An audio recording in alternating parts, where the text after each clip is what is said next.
that I fiddle with. I'm not gonna rebed the stock. Kind of fun, but that was pretty promising. Love to hunt with. I don't know. 162s, and then years ago, and I don't have it, guys. Magazine area.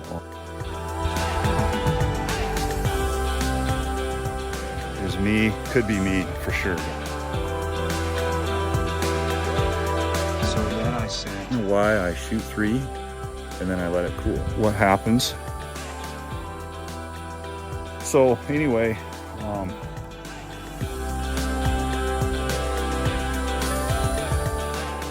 all right, let's get everything set up here and we'll chit chat some more.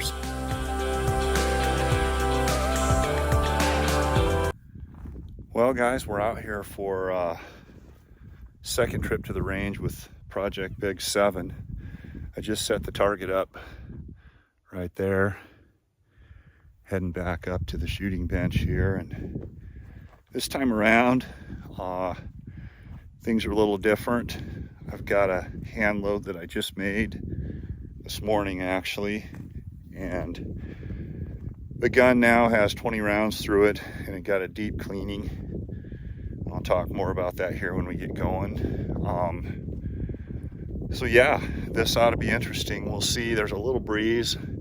Don't think it's going to affect us, but yeah, I'm looking forward to seeing if we get any different results today.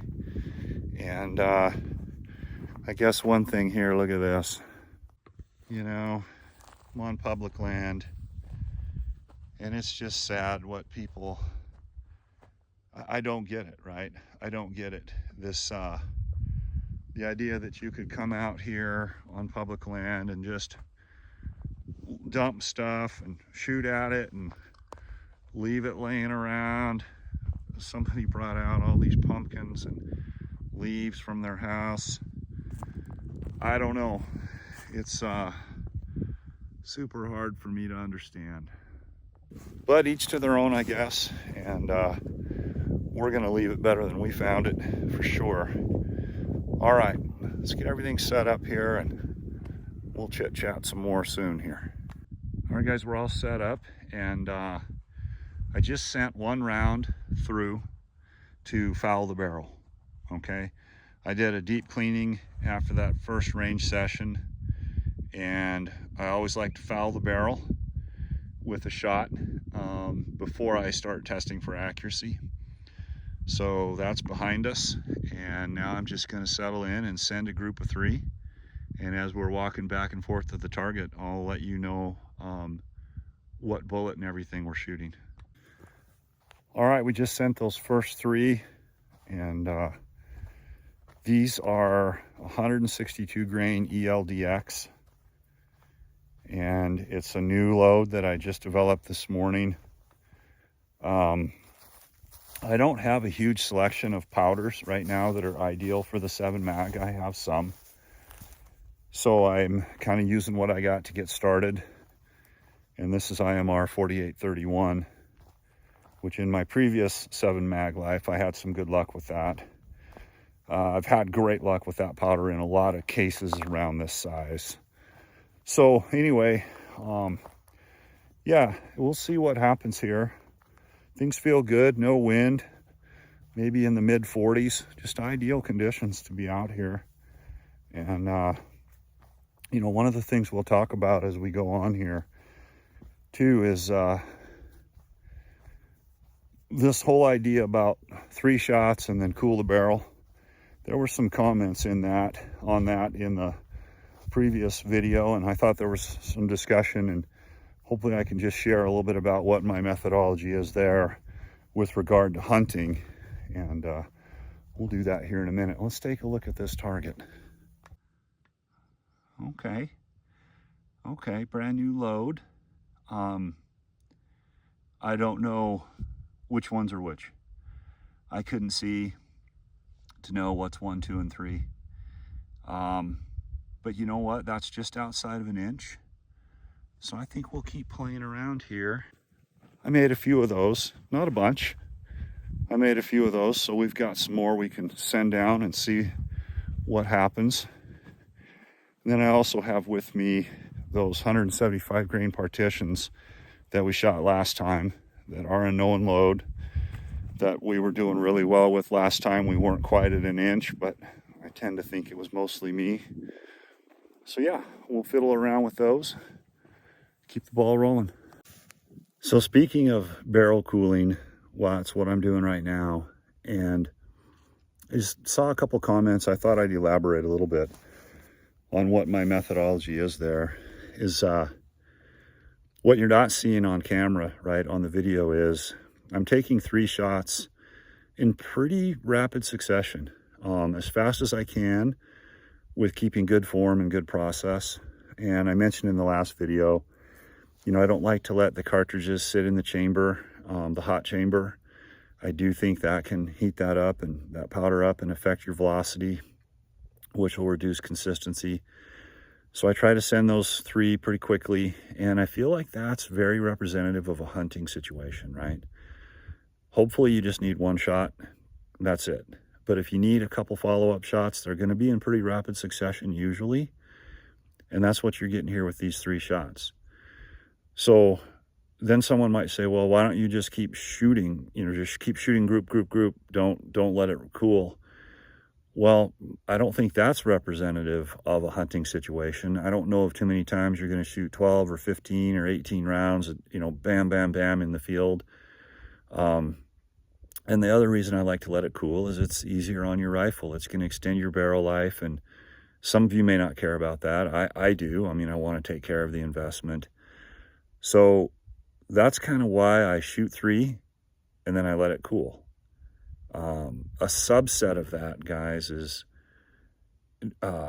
when I've figured out the load I want, and I know that I've got a sub MOA load with 3 pretty rapid succession shots, then I will come back to the range on a totally cold bore, fouled bore, cold bore, and I will take 1 shot.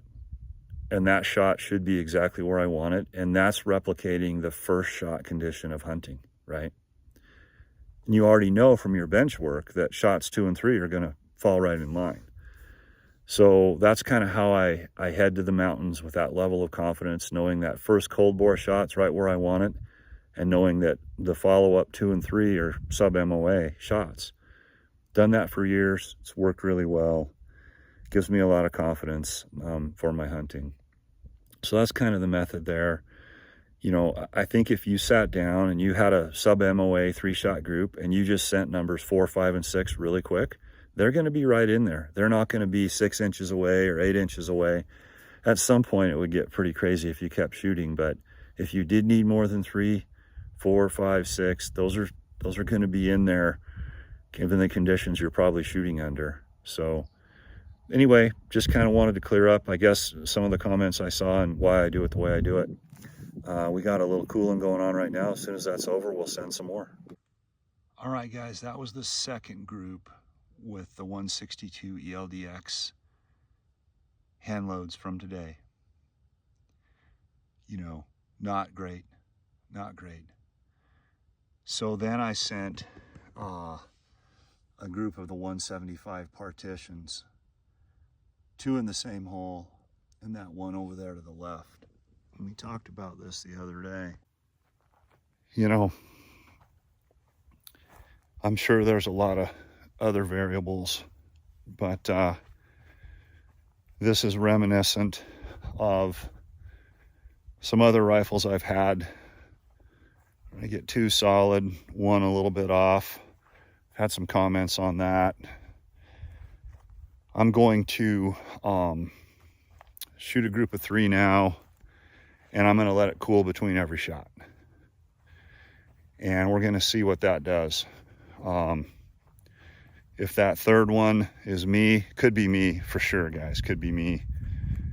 But let's just kind of see if we can work that out and see if that third one is just due to barrel heat on the 3rd shot. I've had rifles that do that. 2 shots solid, the 3rd shot starts to walk. I've had some of you guys comment that on the Tikka stock, there's a pressure point that happens after a little bit of heat. Maybe that's after the 2nd shot, who knows? But we're not gonna keep doing the same thing and expect different results. We're gonna change a couple things up here and see what happens. Well, I just sent the first one of this group of 3 where we're gonna let the barrel cool in between each shot.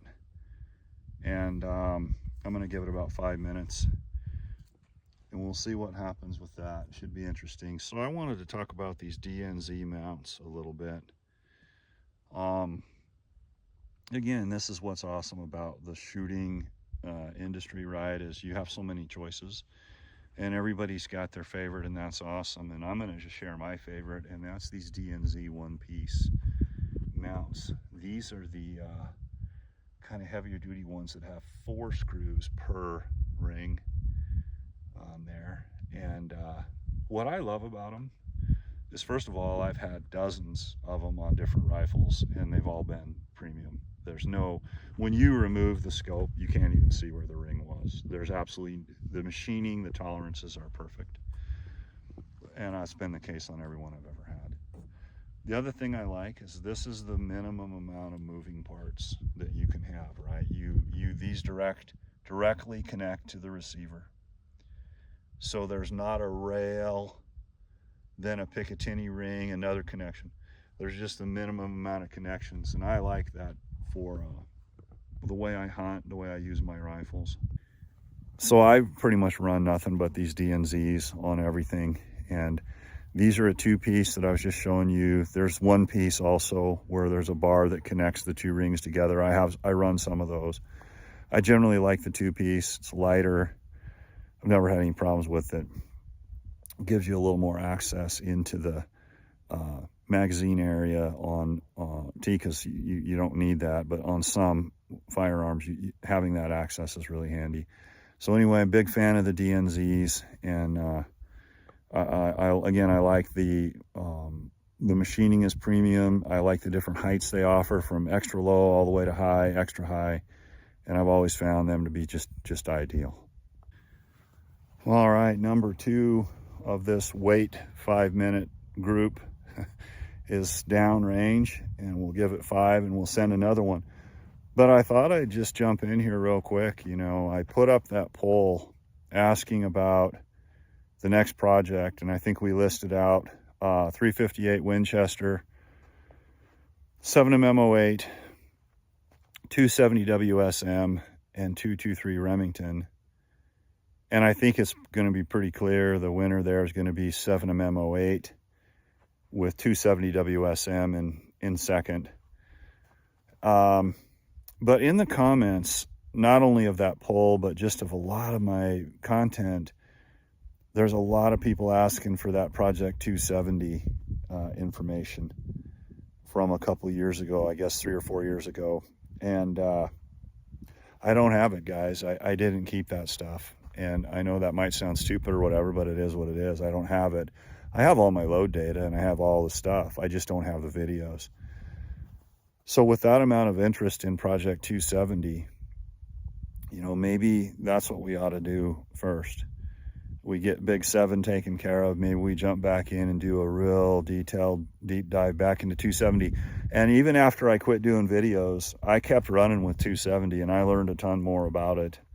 And I just absolutely still love the cartridge, and still have my Tikka T3 Superlight. So shoot me some comments on that down below. Do we just go with 7mm08?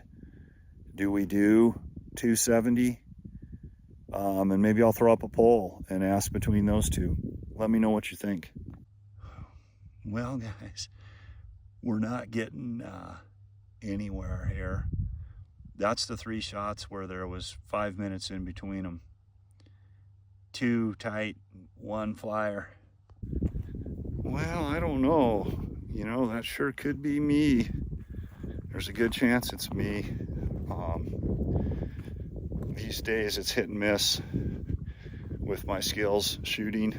Definitely they've gone downhill as I've gotten older. But I think I'll send another group with the 175s and probably one more with the 162s. And then we'll see what happens with that and we'll reconvene. One of the questions I have is, what the heck am I going to do with this rifle when this project's over? I don't know that I'd ever hunt with it.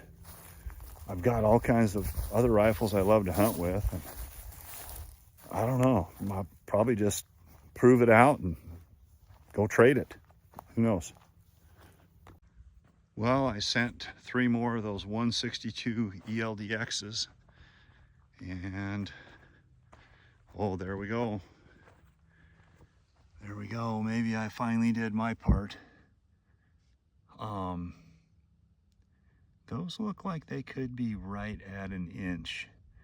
Just maybe a hair outside of an inch. If you're wondering why those are more centered and those are off, I did tweak the windage a little bit in between some of these groups. That's not crazy. Yeah, it's kind of starting to maybe show that it's me. Rifle still maybe settling in, breaking in a little bit. And of course, we'd have to fiddle around with all kinds of variables still, guys. We're just getting started, which is kind of fun. But that was pretty promising. That last group of those 162s. Maybe when I get home, I'll throw a measurement on that and see. It looks to me like we're maybe a 16th or an 8th outside of an inch on that. So let's let this cool for a little bit. We'll run 3 more partitions through it, 175s. We'll probably call that a day. And there's those last 3 partitions. Kind of the same thing, right? 2 not bad, 1 off to the side. Very interesting. All right, hey guys, just got back to the truck here with that target and start putting my stuff away, but I thought we'd just kind of recap a little bit. Another good day at the range and definitely continuing to learn on this rifle. I think what I'm going to do next is I'm going to work some lighter bullets into the mix. We'll try some different 139s or 140s than I did the other day. I only tried AccuBonds, 140 AccuBonds. I think I'll run some 150s. I actually have some 150 component bullets. I think I'll just try that lighter end of the spectrum once. And I've always fiddled around with bullet weights and then powder charges, powder types as my first variables that I fiddle with. I'm not going to rebed the stock. I'm not going to take the stock off and sand it or any of that.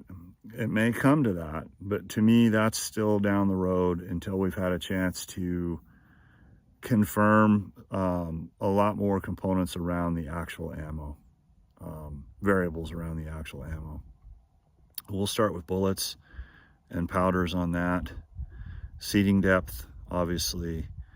So we'll work through that process. I think we had one load here. One group there that pushed an inch, didn't quite get there. I can see it now, probably more like an inch and an eighth.